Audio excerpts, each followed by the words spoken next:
Good morning, everyone. Benvenuti a tutti. Welcome to everyone, wherever you're at. I'm with Valentina Abbona today. Valentina, ciao.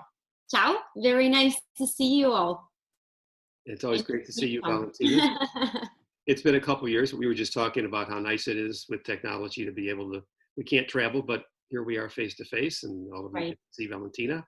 I know you don't care about seeing me, but we're here. But we have a whole hour today, and we're going to be covering the two estates that Valentina's family owns, and one of is the famous Marchesi di Barolo, right in the commune of Barolo, just outside the town of Barolo, central, and also another estate which they purchased a few years ago called Cascina Bruciata in Barbaresco.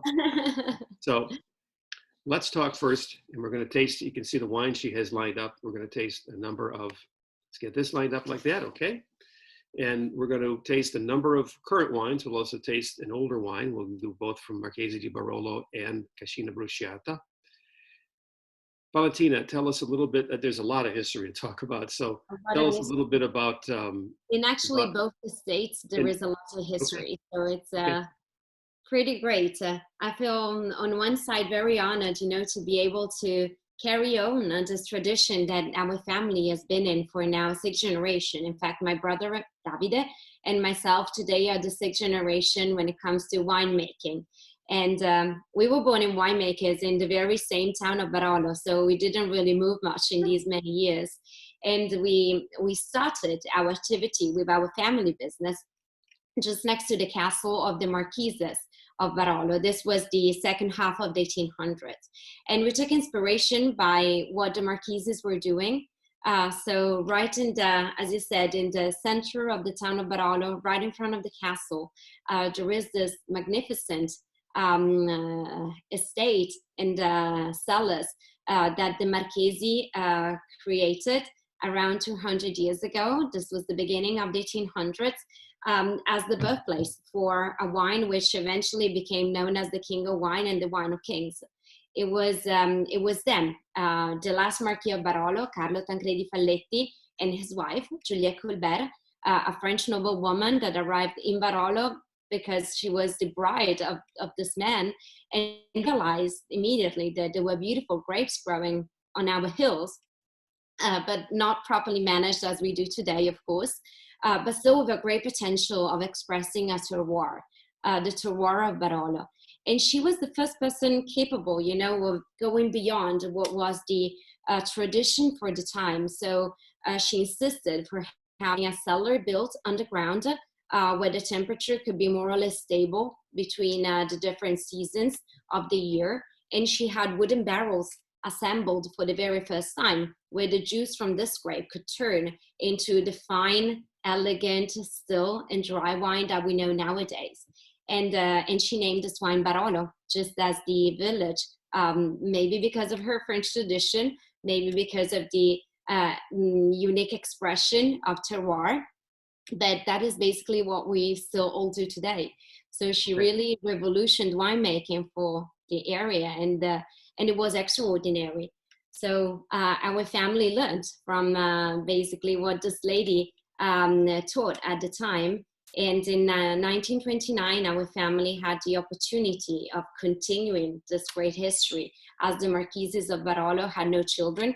So they left basically the winery to a church organization that managed it until our family took over for them in 1929. So it's a big responsibility, but at the same time, a big honor to carry on this tradition. Great. Let me go back just for a second when you said that she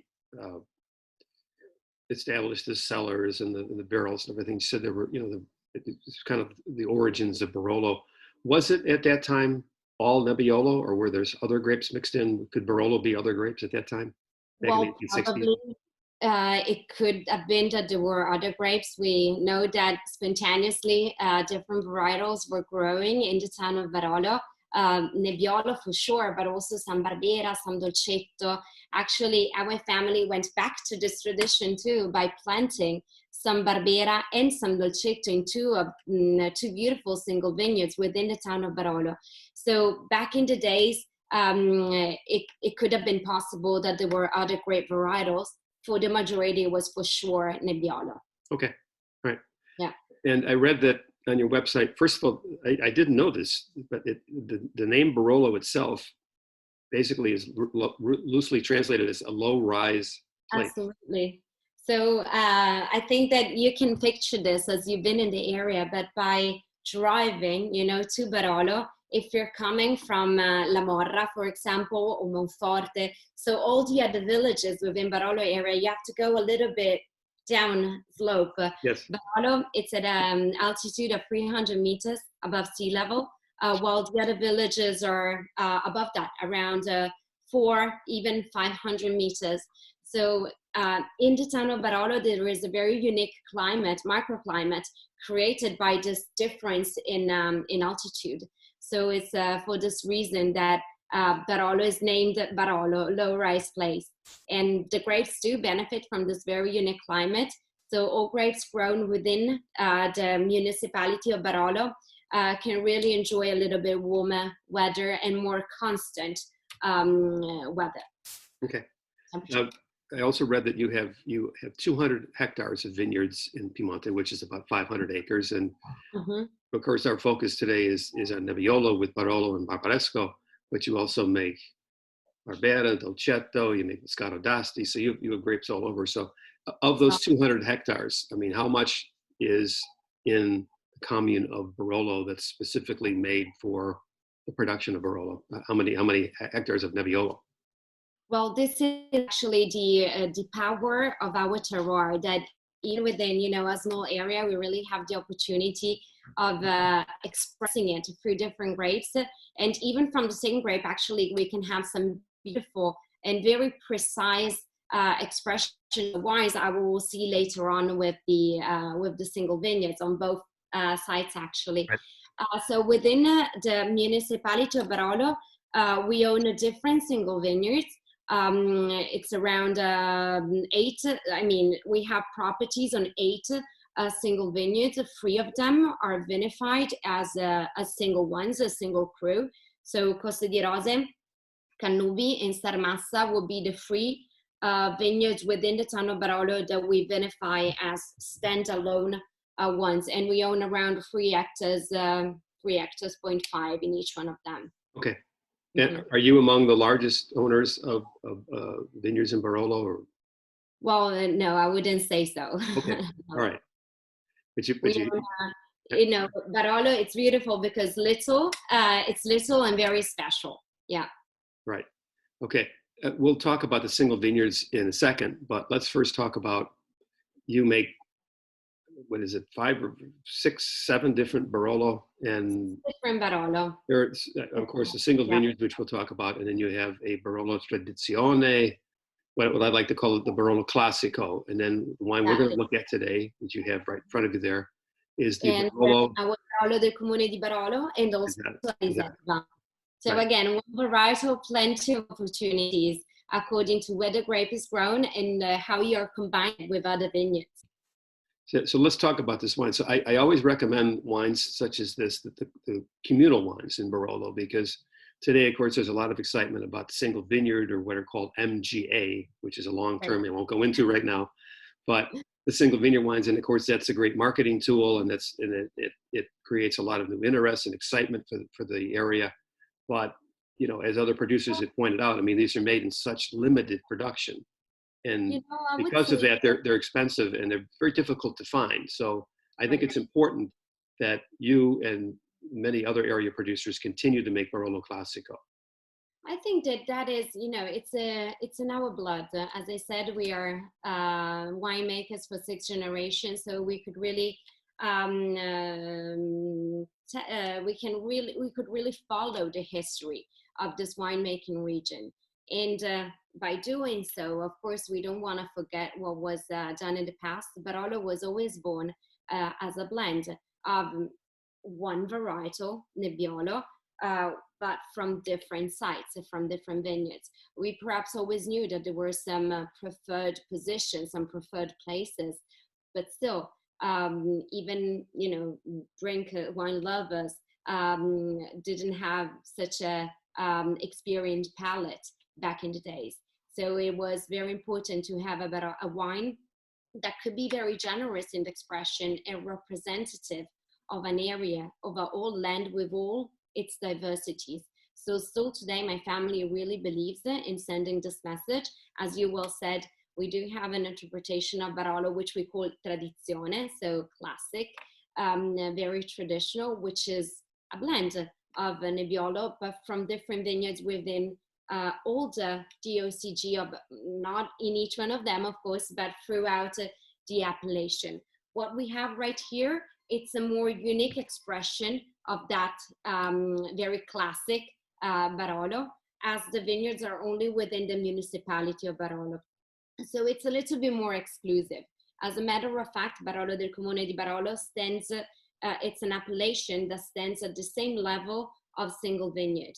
It's one MGA, Menzione Geografica Aggiuntiva, which doesn't look only at the single vineyard, but at the single commune, as the single municipality. So it's all the many vineyards within one single municipality. So it stays in between, you know, what is classic and what is a little bit more, not modern, but just appealing nowadays, as we have more experienced palates and we are more demanding also in terms of what we taste. Right, and even within that wine, which is strictly from the commune of Barolo, mm-hmm. I'm sure the wine you have to blend to bring out the best balance. So I mean, certain vineyards are going to produce a little more ripeness. Certain vineyards maybe not quite as ripe, but good acidity. So what I like about that is that it's the balance. They're not trying to show off anything. They're not trying to win points or you know, be a flashy wine. It's more like you said, the tradition, and having been to your area, your winery in your area for so long, many years, you know, I know how important tradition. Here we want to represent that low rise place, that single spot, that uniqueness that we find in our little village. That's it. As you know, the DOCG of Barolo counts 11 different towns. Barolo is only one of them. Right. So here we really want to show the beauty of our tiny village. Okay, now that the current vintage of this wine, the Barolo del Comune di Barolo, is 2016. Correct. It's the latest one that just came out recently. Yes, and it happens to be, even if I'm just conservative, an excellent vintage. I think it's an outstanding vintage, one of the best vintages of the last 2 decades. So talk a little bit about that year, that growing season, and about what made it so special. Well, we were very, I don't want to say lucky in 2016, because, you know, every vintage is a challenge of itself. We can, in some of them, we are a little bit more advantaged as the weather is very cooperative. And this is exactly what happened in 2016. It's really considered to be one of the latest, very, very classic vintages. So Nebbiolo too followed the normal trend that we were, that we could expect to have. So even when it comes to the wines, we have great freshness, great beauty of what is the standard for Barolo, if something can be considered standard for Barolo. I always define to be extraordinary, but you know, looking at the classic expectations that we can find in a glass, definitely 2016 meets them. And let's talk about the recent climate. We talk about climate change, global warming, everything. There's certainly been warmer temperatures over the past 10, 12, 15 years, so forth. So certainly this decade has been characterized by mostly warmer vintages. I know 15 was very, very warm. 17, which is coming up next year, I was there a couple times during the year. And that was almost like a jungle. It was so hot. Right. So, but 16 was sort of in between that, wasn't it? In 17, we ended harvest on the 29th of September, which is around 1 month prior to what it, what the classic rules would be with Nebbiolo. 2016, it was like going back of 15 years and going back to that moment where, Nebbiolo was picked in the very late of, at the very end of the month of October. Right. So it was quite a jump, between one year and the other. But yeah, lately we are dealing with a weather which is a little bit unpredictable maybe, but with temperatures that are a little bit above what the average was. So we are facing, with many challenges, especially I should say only in the vineyards, because that is where the real magic happens. Then in the cellar, we just have to translate this magic into wine. But in order to deal with these situations, of course, we are constantly considering a different management, going more towards leaving leaves on the grapes in order to cover them from the rays of sun that would burn them. We are trying, to stimulate grass between the different rows, so to create a unique ecosystem within the vineyards, so that again we can protect the grapes, we can protect the plant from the very high temperatures and strong sun that hits on them. Okay. Now, this wine, the communal wine, how many vintages have you been making this wine? Well, this was actually the first one to give us very great satisfaction. It was the first one that in the late 1980s got the Tre Bicchieri from Gambero Rosso. Aha, okay. So yeah, we've been making this wine for a very, very long time. Okay. I think we are at least coetanei. We share the same age. Okay. And talk a little bit about the winemaking. Small barrels, large barrels, both? So for this wine here, and this is ideally the philosophy that our family is applying on all of our wines, it's to really focus not just on the single vineyard, but on the single parcel. So we try to specify each parcel at best. So this implies smaller tools, including vats and barrels. So we are using 30 hectoliters barrels on the classic blends. I would say for single vineyards, we use also a little bit of barrique. But when it comes to the blends that will give a more classic taste, a more classic approach, 30 hectoliters all the way up to 185 hectoliters for the final blend, where all the different parcels find again their harmony within the barrel. So 185 hectoliters, you could probably have a family of 6, sleep in that thing. It's just, that's what, 18,500 liters as compared to a barrique, which is 225 liters. So that's amazing. Very big. But, in the past, we used to have much more of those barrels. The choice that my dad is doing little by little is to keep those for the final blending, so that, again, all the different parcels can find their identity together in a just one blend that can represent the specific area that we are looking at. But when it comes to starting the defining of the wine, we prefer a little smaller barrels. So 30 hectoliters is what we are targeting now. Okay, let me back up 1 second here. We'll put a photo up of a Cascina Barolo.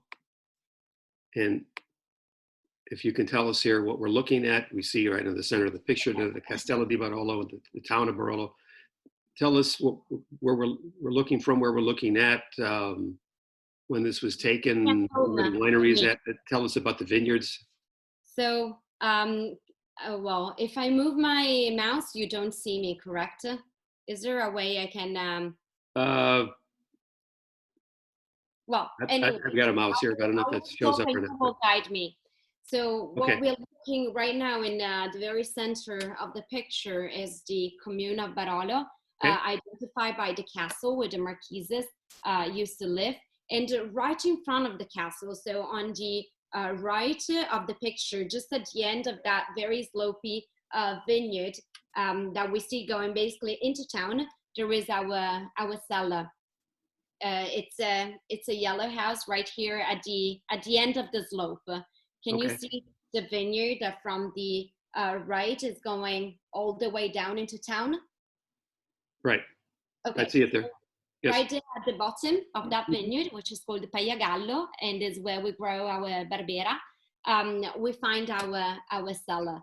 So it's just on the other side of the square that separates the castle from the winery, and we are looking at the town of Barolo from the turns that leads you all the way up to the Castle of La Volta, which it's going already towards the subfraction of Vergne. Yes, yes, And then we will continue over to La Morra. So the Castle of La Volta, where the picture is taken from, basically used to be the summertime the summertime house for the marquises. That is to tell you how much of a difference in temperature we can find between the town of Barolo and the place where the picture is taken. So the castle right in the center of the town used to be their, let's say, all year round home, while the castle where the picture is taken from, the summertime one, because it was much fresher climate right on the tip of the hill. While in the bottom where we find Barolo, this low rise place, we always benefit from slightly warmer climate.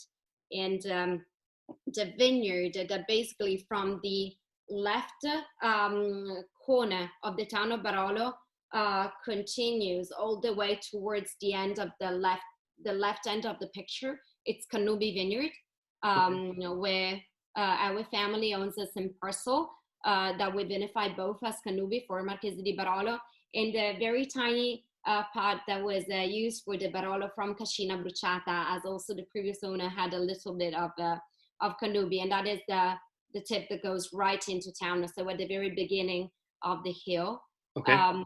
While just on the back of the castle, the first vineyard that we see, that is Coste di Rose. So that other vineyard that our family is vinifying as a single one from the town of Barolo. And that is extremely sandy soil, while in Cannubi we already find a little bit more of clay and limestone.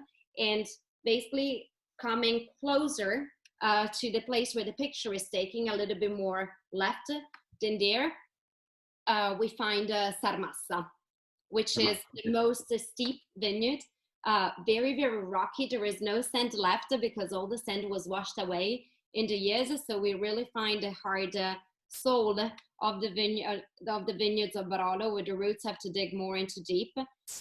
So from just the vineyard of Sarmassa, we find definitely more austerity, more energy. But if we put just the three of them together, Sarmassa, Cannubi, and Coste di Rose, which is extremely sandy, then we find the great balance that is given by a blend, which ideally represents the town itself. Okay. And I'm guessing that most people watching today, whether it's today or maybe later after I tape this and put it up on YouTube, have probably been to this area and so are familiar with this view. But if you haven't been, I mean, this just is such a typical view of this landscape. And it's, you know, you can argue, there's so many beautiful vineyard areas in Italy throughout the whole country, but I just have a special love for the Langhe, where Barolo and Barbaresco are located, and you just get, you can see how the vineyards are fragmented, and there's several owners of most of these vineyards, but it's just absolutely just remarkable, and you don't have the big dramatic steep hills like you would in Tuscany or other places, but just these gentle rolling hills, and just, you know, an amazing. And then of course we're looking at a crystal clear day, which doesn't always happen, but there's quite a bit of fog. Like not today, for example. Okay, now you mentioned it, you're inside because of the rain.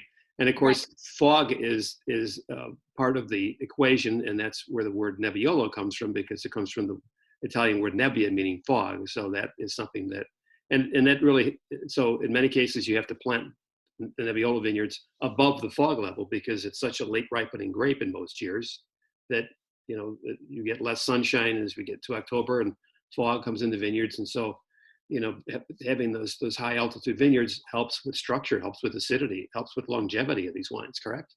Well, and what we consider high altitude here in the region of Barolo, it's always I can say it's a specific high altitude because it only goes until 500 meters above sea level. So it's not super high. But of course, certain vineyards, as I said, back in the days already, we knew that there were some preferred positions. What is happening today, also thanks to climate change, is that we are finding new opportunities within the single vineyards. So vineyards which, you know, some times ago were not considered to be super representative of Barolo today are turning to be really interesting because of, the different exposure or so that they benefit from. So there are plenty of opportunities, and what I find is that all this diversity, all this richness, actually, this here is a map of the DOCG of Barolo. So every single color is a specific single vineyard. We have 170, as I mentioned earlier. And plus the 11 different towns, it makes 181 opportunities of showing Barolo. It's not that one is preferred to the other. They're just different. So to me, they all stand at the same level, and it depends really on the personality of the person that is approaching it to, yes. state which one they like the most. Yes, we have a lot of wines to go through. Just a couple greetings from people here from our mutual friend Sandra Minella. Says ciao Sandra, thank you for attending today. And Valentina from your friend our friend Lars Light. Lars, I guess everybody should know she's going to be on another webinar tomorrow. And Lars from the Sommelier Journal, the Somm Journal, is going to handle that. And he says, so looking forward to having you on our panel tomorrow. You brought up some great information today. So thank you, Lars. Okay. Briefly, we talked about the winemaking on the communal wine. This is a wonderful vintage at 16. When do you recommend drinking that? I mean, it is approachable now. That's a nice thing about this vintage, I think. You tell me as well, but you could drink it now or wait a few years. When's the peak? Well, I would probably wait a few more years on the 16, just because it's so bright and because the vintage is so classic that it can really last long. I mean, any Barolo can last basically forever, even from the warmest years. But so when the vintage is more classic, we have even more opportunities in locking it down for a little bit, because it will be wonderfully expressed even in the long term. So personally, we have a collection of old vintages that goes all the way back to the 1800s, and from the 30s, wines are drinkable. So and this happened already many years ago. We just opened together with some friends, 1933, live, of course, but it was really amazing to see how wine that is so old can still be so amazing. This is really the beauty of Barolo. So I would always the last time, I have to show this off, but the last time that I saw you, you were able to provide a bottle for me. You had asked if I wanted to taste some older vintages, and I said, yeah, 1998 would be great. It's a terrific vintage. And then I asked about 1955, and letting everybody know how old I am. That's my birth year. And she said, well, let me check with the winemaker. And he came back with this bottle. He was cradling it like it was his firstborn son. And just, and you were nice enough to say, you go ahead and enjoy that at lunch sometime. We can have it now or have it at lunch. I went to lunch with another Barolo producer. I won't mention his name, but he knew what the vintage was, but he thought this is now 2018. So a wine that's 63 years old. And he thought it was a 25-year-old Barolo just from the color, and we had it, absolutely just was outstanding. And it's just, it really is amazing. I mean, when you talk about, that a wine at 63 years old still had freshness to it. Yeah. To me, Barolo is really like a person when he's younger, is screaming, shouting, begging for attention. And he does it, with just limited, in just limited ways, because it didn't develop the experience that an older person or that an older Barolo has. So just to be able to go through it and taste it at the different stages of his life, it's amazing. So I enjoy young Barolos, so I don't mind opening them a few years after release. But of course, if there is a vintage that I would recommend to keep for a bit, it would be 2016. I would drink earlier a 15, for example. Okay.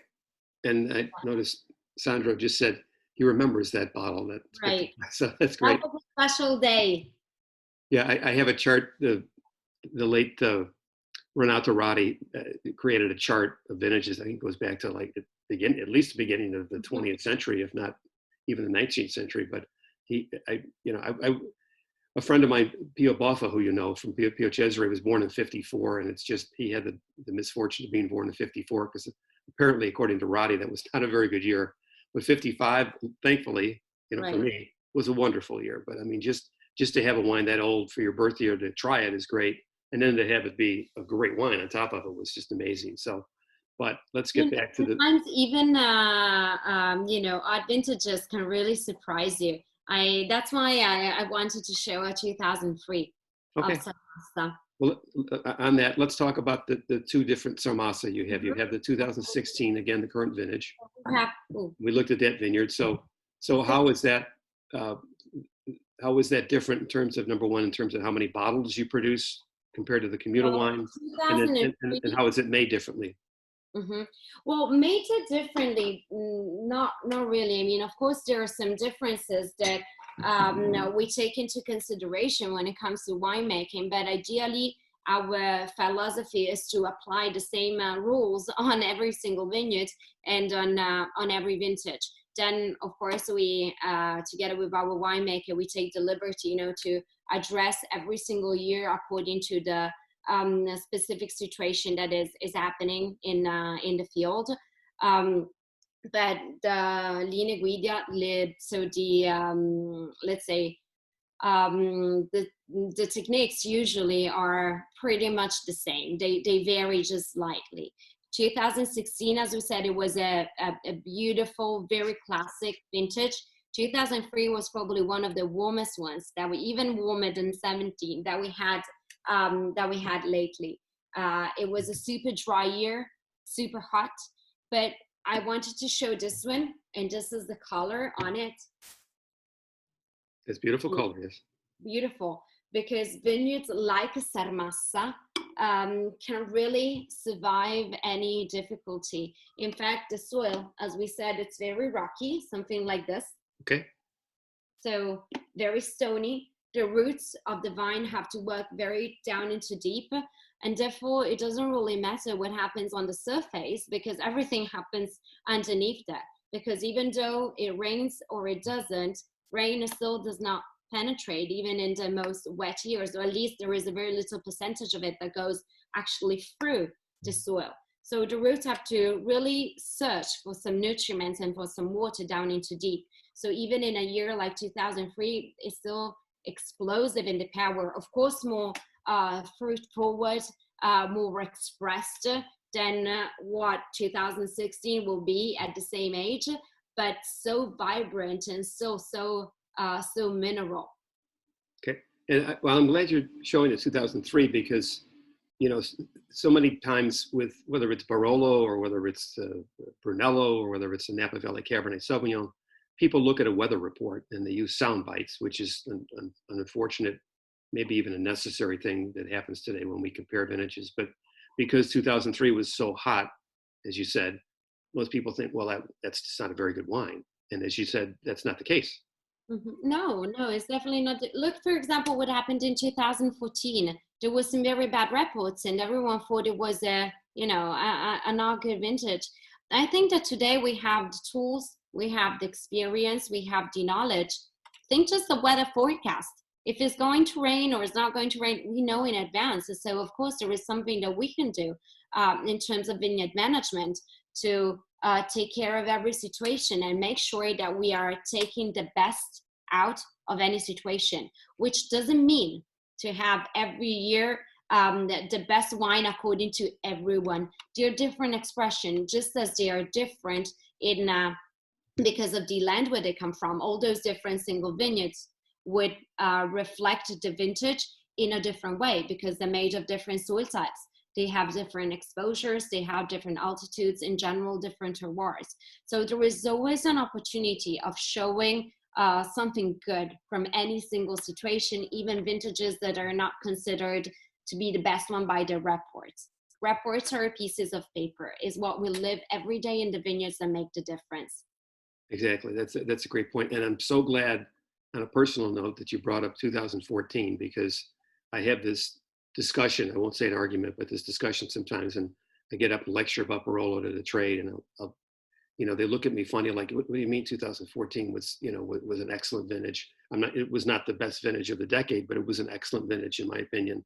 And I talked to you about this. I talked to several other producers, it was more of a classic vintage. It wasn't the powerful vintage, but it had beautiful acidity. And some producers compared it to 1971 and 1964, which were just amazing vintages. So it was not a hot vintage, but it preserved the At least acidity. not everywhere.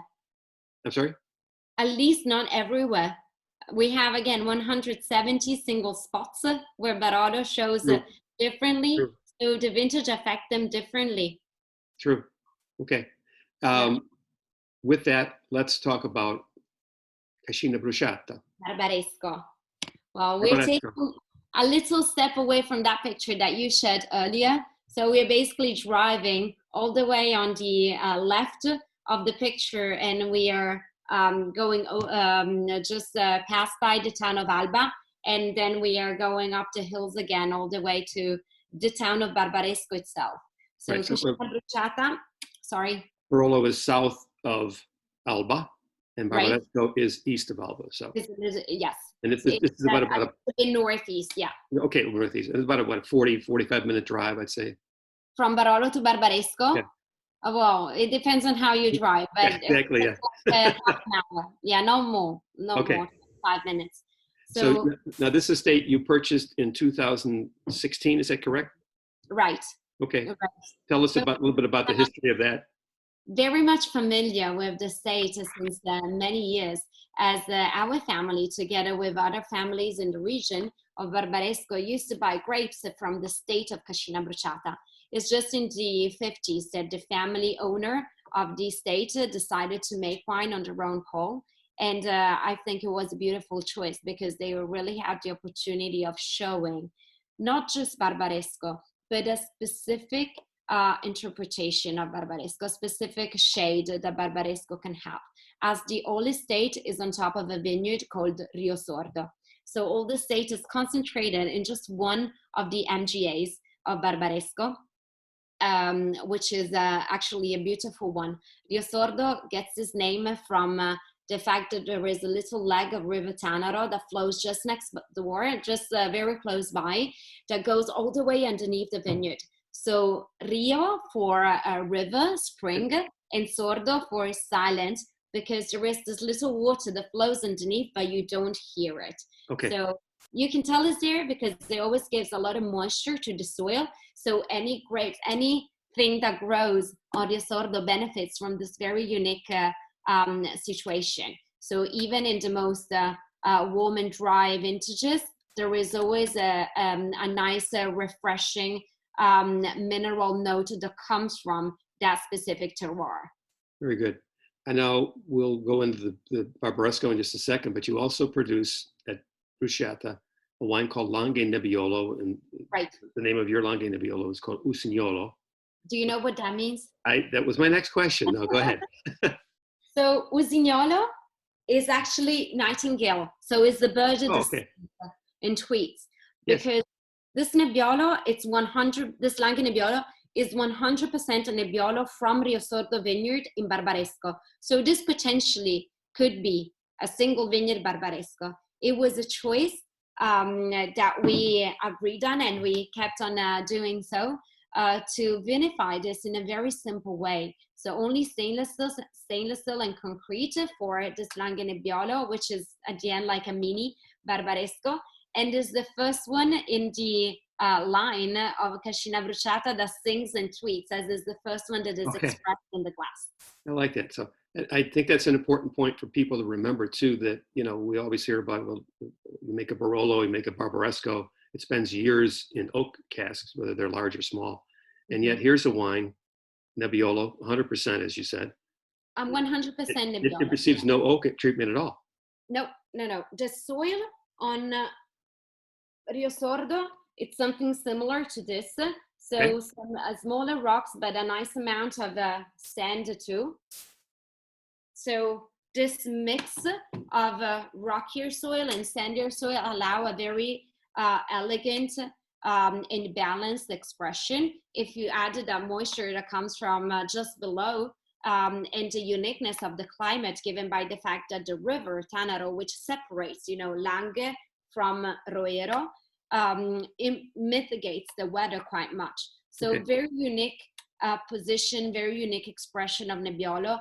that in a more simple way, it's very expressive and it comes immediately to you. You have notes even of red fruits that you usually don't find in Nebbiolo. It's really an explosion that jumps out of the glass all the way up to your nose, and then in the mouth it's just so dry and tannic as Nebbiolo should be, but also very, very smooth and pleasant. So it's actually very drinkable even at a young stage. Right, and the current vintage is 2019, correct? 19. So I know that would probably surprise a lot of people, even people selling it, but especially buyers at restaurants and things, that they're going to think this is Nebbiolo, it needs time, it's got tannins. How can you release a wine so young? Well, Nebbiolo is actually the most eclectic grape that we grow here in Piemonte. Very demanding in terms of soil, in terms of climate, but also very expressive of the terroir in which it grows. As a matter of fact, there are a few examples of Nebbiolo called by its own name, like Langhe Nebbiolo or Nebbiolo d'Alba. All the other expressions of the grape are named by the area, by the terroir, basically. Barolo, Barbaresco, if we go more north, Gemme, Gattinara, Bramaterra, Lessona, those are all names of places. So Nebbiolo truly adapts like an actor to the different places, the different situations that he has to deal with. In the case of Nebbiolo vinified in a sort of similar way, Langhe, it's a very generous DOC. So Nebbiolo can be grown throughout the Langhe and Roero area, and you can vinify it in different ways. In this case, it's a Nebbiolo that comes entirely from a specific vineyard. Beautiful soil, very unique climate that sees no oak. And because of this situation, the terroir and this uniqueness of the climate with the river flowing underneath and just behind, we are able to have a very fresh and juicy expression of Nebbiolo that is very welcoming to you. That really gives you an idea of what comes next in terms of Barbaresco that can be made from that vineyard. Okay, one quick question also about Langhe Nebbiolo, because Nebbiolo certainly, the last year and a half, maybe even 2 years in the United States, has become a very, very popular variety. Mm-hmm. And whether it's Barolo or Barbaresco or Nebbiolo d'Alba, Langhe Nebbiolo, you're seeing a lot of wine by the glass with Nebbiolo and a lot of new placements on wine lists. So I know that there are some of your salespeople in the United States that are watching this, and there's other people watching that teach classes about the wines of Piemonte. And it's a confusing topic, but can you describe the difference between a Langhe Nebbiolo and a Nebbiolo d'Alba? So it's many reasons, actually. Yes, we only have 15 minutes, but yeah. Right. I'll be quick. Langhe Nebbiolo, as I said, is a very generous DOC. So it also, both in terms of area, so it's way more spread, the whole area in which you can grow Nebbiolo to make a Langhe one. And that includes also the sub-regions of Barolo and Barbaresco. So Nebbiolo that is grown in Barolo and Barbaresco that does not come from maybe that vineyard is not yet allowed to produce Barolo, okay. Or if is not or if it doesn't follow the discipline or the rules for Barolo or Barbaresco. So if it doesn't spend enough time in oak or bottle before being released. So this could be a Langhe Nebbiolo. Okay, and a Nebbiolo d'Alba can be blended, correct? You can add some Barbera or things like that. Langhe Nebbiolo has to be 100% Nebbiolo, right? No. Also Langhe Nebbiolo can allows a blend. Okay. But there is a specific area in which you can grow Nebbiolo for making Nebbiolo d'Alba. Outside of those borders, you can't make Nebbiolo d'Alba anymore. It will be a Langhe Nebbiolo. Okay, right. But your Langhe Nebbiolo is 100% Nebbiolo. 100%, yes. Okay. So this was a choice to make a little one, and show it in such a simple way. Right. So this 2019, it's released in current release now. I assume you would recommend you could drink this now, and then you could hold it for how long?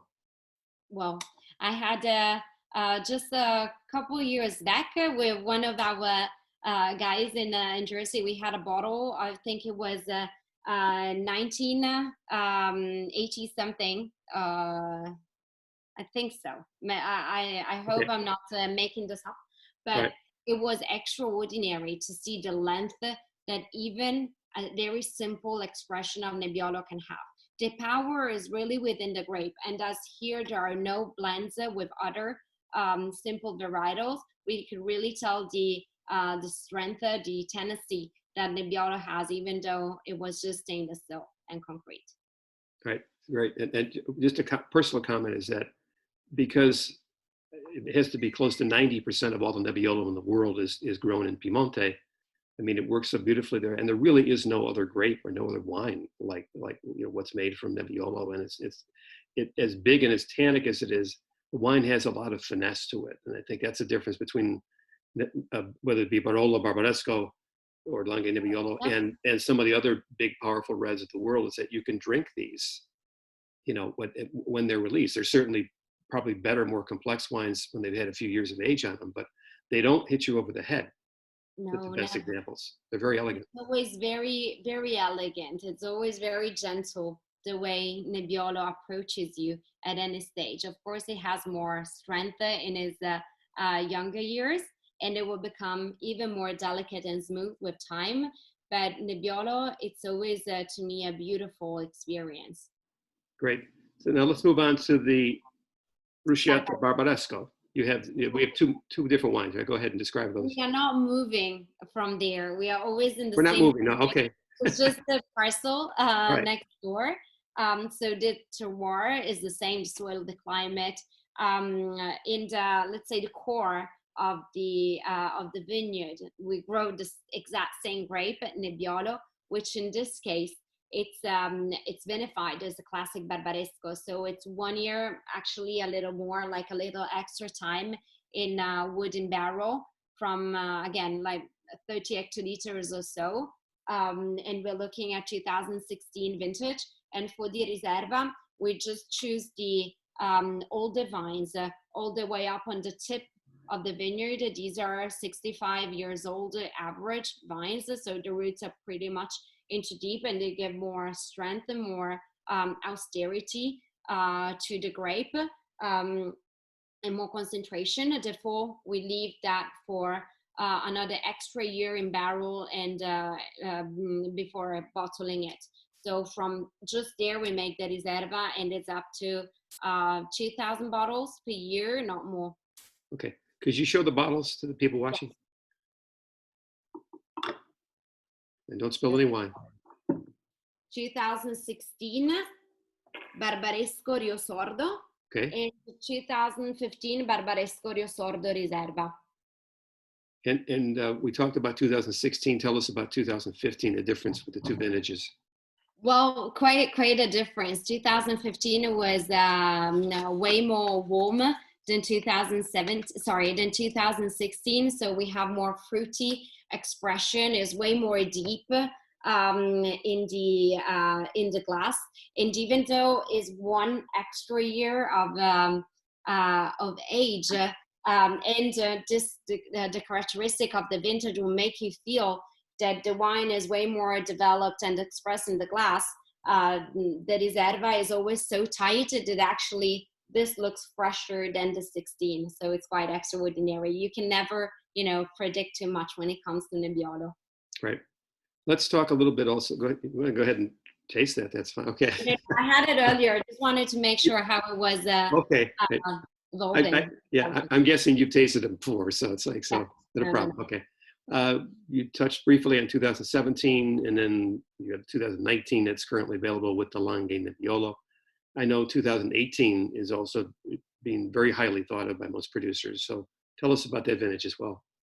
Well, I would say that, lately, again, we've been very lucky, because even despite the, and it's not luck actually, but despite, every situation of the vintage. We are really armed with great knowledge and opportunities of showing the best. So 2018, we have great expectations, of course, Nebbiolos when it comes to Barolo, Barbaresco are not there yet.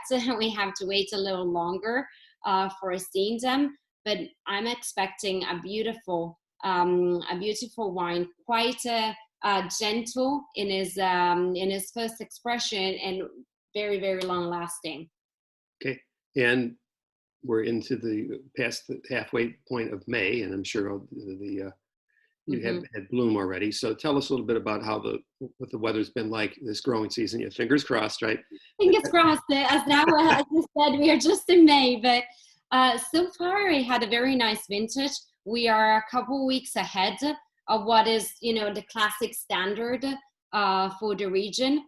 Budding, of course, already happened, and we're just before flowering. And in these days, we had very severe rains, which luckily happened before flowering. So we're not super worried, and we actually needed that water. We needed more moisture in the soil. So hopefully this will create a sort of amount of water that the vines can sip on for a little while. So we just finished canoping just to put things in order, and we're waiting for flowering to happen. Okay, we have about 6-7 minutes left, so let's talk a little bit in general about. First of all, I'm sure you get the question all the time: the difference between Barolo and Barbaresco, even though both wines are exclusively Nebbiolo. Well, I would say that my heart is divided in two, but as a reality, it's two wine region, as we said, so close by, but so different one from the other that I don't even feel like they're competing. They're just two different expressions of a beautiful grape Nebbiolo that really has the power to show any single shade that the land has to offer.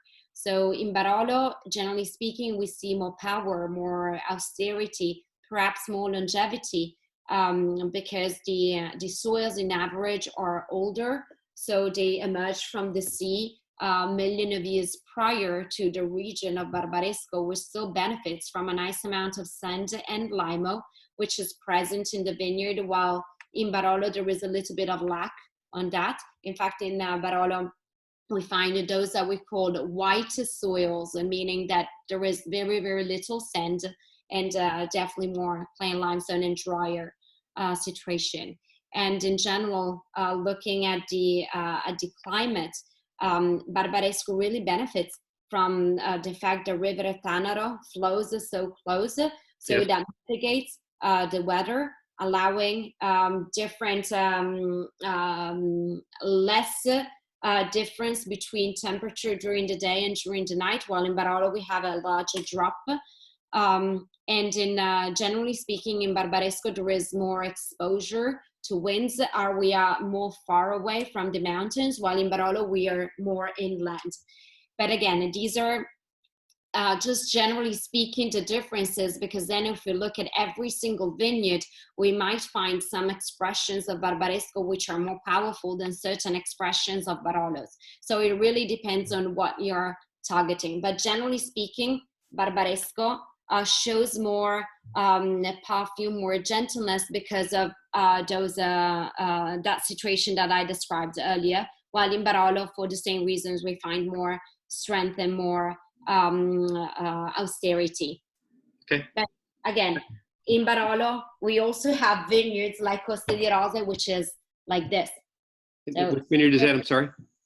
Costa di Rose Costa di Rose. Barolo. So again, generally speaking, these are the differences, but then again, there are some peculiarities in each one of the different DOCGs.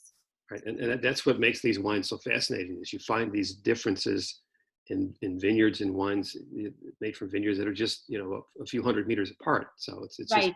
You could study this for your lifetime and still not know everything. So, right. Well, it's next time that you're in Barolo or anyone that comes, we will take, now that we can go out again, we will take a walk and you will realize how even within a little loop, You can find extraordinary differences in terms of soil, in terms of climate. So you can never tell, when you go out, you always need a little nice weather for those parts which are more hidden and where there is a more cold climate.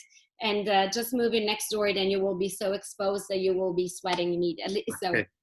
Right. And just briefly, because you own a part of Canubi, and a lot of people, when they learn about Barolo and the single vineyards, that's the first one they learn. So you mentioned to me that the actual name comes from like the term cannubio, like a wedding, because it's two basic soils that you don't find in too many places. You find the older and the younger soils.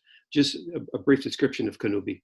Generally speaking, Barolo area can be divided into two subregions, one sandier soil, more similar to what we find in Barbaresco, and one more compact and stony. So these two plates of soil actually come together exactly where the vineyard of Canubi rises. So there is this, opportunity of finding a sort of double soul within the vineyard of Canubi, which usually makes it so well balanced and so harmonious that it meets a lot of different palates. So there is no doubt for me that Canubi tends to be an iconic vineyard for the fact that most people can identify themselves with it.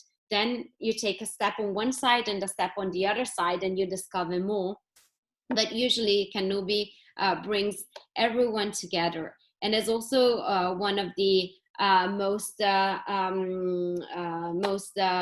subdivided vineyards. So many producers either own the land or rent vineyards. So there are a lot of expressions of Canubi available for wine lovers, so that they can really become familiar with that specific menzione geografica, with that specific hill, and then move to look around and discover more of what the land has to offer.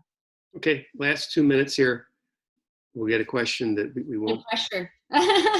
Yeah, right. I don't think so. This is an easy one, but just everybody wants to know what foods they should pair with Barolo and Barbaresco. And let me ask it in both for a young release and both for an aged.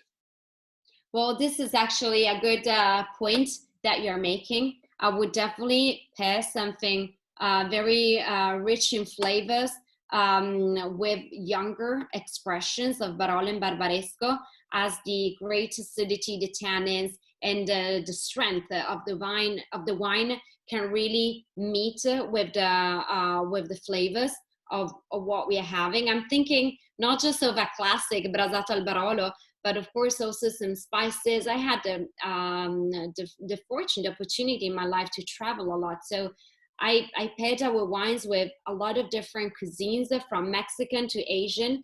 And I find young Barolo to be a good match with most of the strong flavors that I tasted in my life. So you can be very creative. When it comes to older expressions of Barolo and Barbaresco, you might want to go with something more delicate, also in terms of flavors. When it comes to very old expressions like 80, 70 years old Barolo, I would have a piece of dark chocolate basically, and that's it, because I don't want what I'm eating to overwhelm the delicacy of the wine that I'm tasting. Exactly. Okay, that's great. We're right on time. So thank you very much, Valentina. It's always a pleasure to see you, and hopefully fingers crossed, this ends soon, and I can travel to Barolo, and everyone watching can travel to Barolo and taste some wines. I can travel again to Chicago, the States, or wherever. Perfect. Okay. Thank you again. Okay. I really appreciate this opportunity of coming into your home today like this. So thank you very much. Ciao, ciao, buon lavoro. Andrà tutto bene. Sicuramente. Grazie mille. Con amici come te, ancora di più. Grazie. Ciao, ciao. Grazie mille. Ciao, Tom.